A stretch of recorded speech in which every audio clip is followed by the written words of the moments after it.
প্রথমেই জানাই আমার তরফ থেকে সবাইকে শুভ জন্মাষ্টমীর শুভেচ্ছা ও প্রীতি ভালোবাসা। আজ আমি চলে এসেছি মায়ের বাড়িতে। আর মায়ের বাড়িতে আমাদের ছোট্ট একটা গোপাল আছে। আমাদের গোপাল কিন্তু খুব ছোট্ট, ওর জামা কাপড় কিনতে গেলেও আমাকে অনেক ঘুরতে হয়।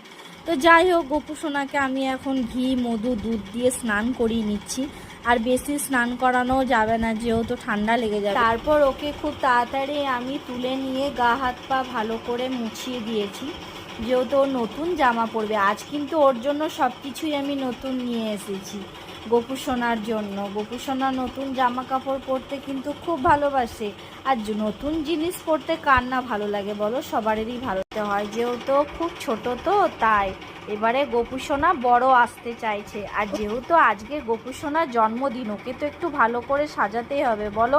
আমরা যেমন আমাদের জন্মদিনে সাজুগুজু করি, বাইরে খেতে যাই, অনেক কিছু এনজয় করি, সেরকম আমার গোপুর জন্মদিনে গোপুকে তো একটু ভালো করে সাজুগুজু করাতেই হবে। আর এই রূপোর মোটুকটা যেটা দেখছো, সেটা আমি আমার পেমেন্ট থেকে আমার গোপু সোনাকে দিয়েছি, যেহেতু আমার গোপু সোনা খুব পছন্দ হয়েছে।